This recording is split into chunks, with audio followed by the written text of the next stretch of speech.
समुच्चय क्लास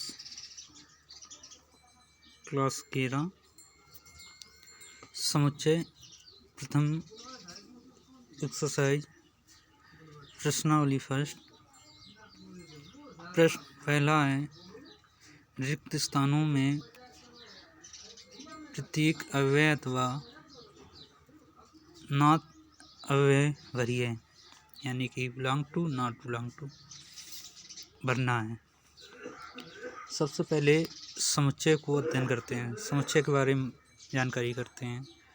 समुच्चय वह समूह है जो एक विशेष नियम के द्वारा निर्धारित किया जा सके, या एक ऐसे नियम जो हमें ज्ञात हो, ऐसे एक विशेष नियम के द्वारा एक समूह बना हो, उस समूह को हम समुच्चय कहते हैं। जैसे कि इसमें एक समुच्चय ए दिया है, उसके एलिमेंट 1 2 3 4 5 6 दिए गए हैं।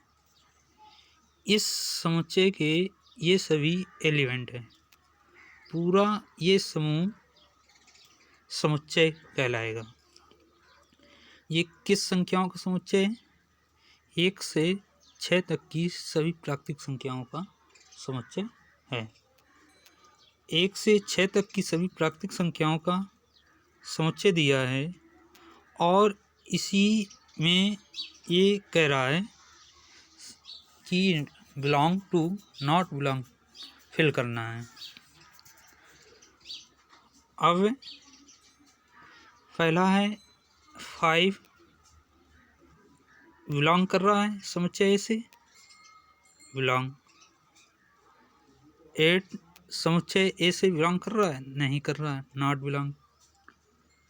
0 ए से बिलोंग नहीं कर रहा है, नॉट बिलोंग। और 4 ए से बिलोंग कर रहा है बिलोंग। और 2 एलिमेंट ए का है तो बिलोंग भरा जाएगा। 10 ए का बिलोंग नहीं है तो नॉट बिलोंग। इसी प्रकार फिल करेंगे। अब समझ लेते हैं समुच्चय के विस्तार रूप से कितने कॉन्सेप्ट इस एक्सरसाइज में बनेंगे।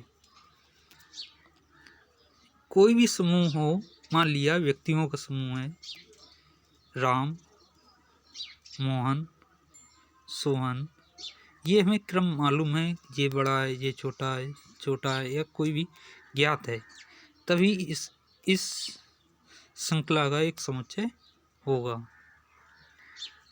अगर हमें ये नहीं ज्ञात है कौन किस जगह पोजीशन होगा, क्या होगा, तो ये समूह एक समुच्चय को नहीं दर्शाएगा। अगर हमें क्रम मालूम है, राम के बाद मोहन, मोहन के बाद सोहन, सोहन के बाद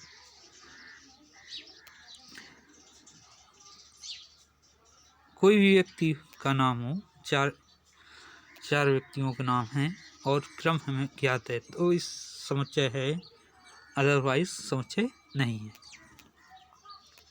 आप समझ गए होंगे कि कोई भी समूह, संख्याओं का समूह, प्राकृतिक संख्याओं का समूह, या व्यक्तियों का समूह, या किसी भी अक्षर का समूह एक क्रमबद्ध होना चाहिए।